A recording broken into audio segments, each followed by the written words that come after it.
বন্ধুরা দেখো, আমি এখন শাড়ি কিনতে চলে এসেছি, আর ছেলেকে স্কুল থেকে সবে নিয়ে এসেছি। আর আমি এখন একটা সাত বাড়িতে যাবো, তো শাড়ি কিনতে এসেছি, তো শাড়িটা কিনে নিই। তো এই শাড়িটাই দাও, এটাই দাও।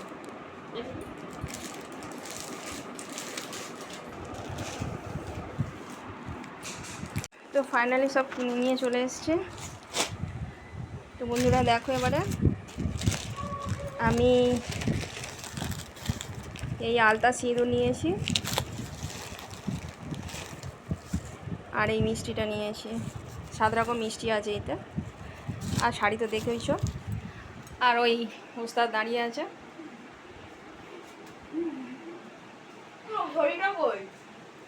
তো এবার আমি রেডি হয়ে নিয়ে বেরোবো, বাকিটা পরে দেখাচ্ছে। তো ছেলে আর আমি বেরিয়ে পড়েছি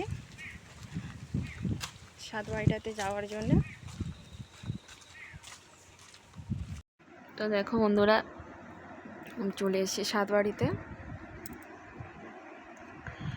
এসে ঘরের ভিতরে গিয়ে একটু বসলাম, সকলের সাথে গিয়ে কথা বলছিলাম।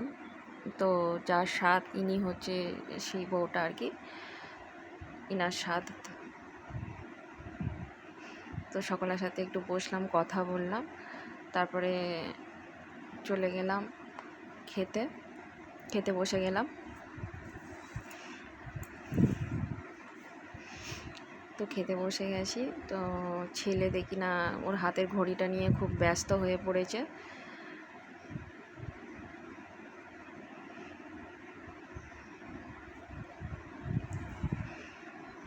তো তারপরে চলে এলো, ভাত চলে এসছে।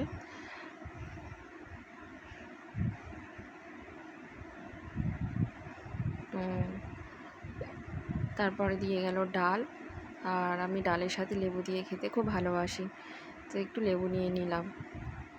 তো আমার খুব খিদে পেয়েছিল, তো আমি খাওয়া শুরু করে দিয়েছিলাম। আর এই জায়গাটাতে ভিডিও করতে খুবই অসুবিধা হচ্ছিল, জায়গাটা খুব শর্ট ছিল। তো যারা দাওয়া থাওয়া করছে তাদেরও অসুবিধা হচ্ছে, আসা যাওয়া বা দাওয়াতে খুব অসুবিধা হচ্ছিল।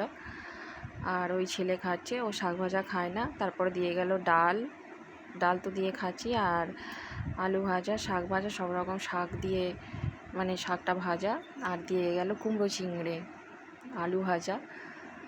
তো সব তরকারি খুবই সুন্দর হয়েছে, তার থেকে বেশি ভালো হয়েছে শাক ভাজাটা, খুব সুন্দর হয়েছে। তারপরে দিয়ে গেল কাতলা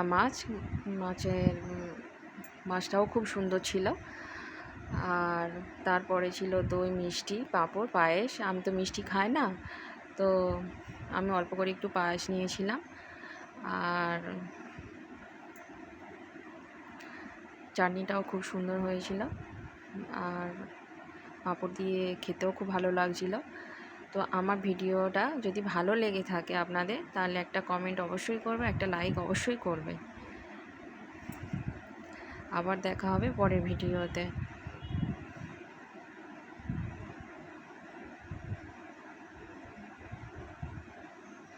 তো আজকে এত অবধি আমার ভিডিও। তো টাটা।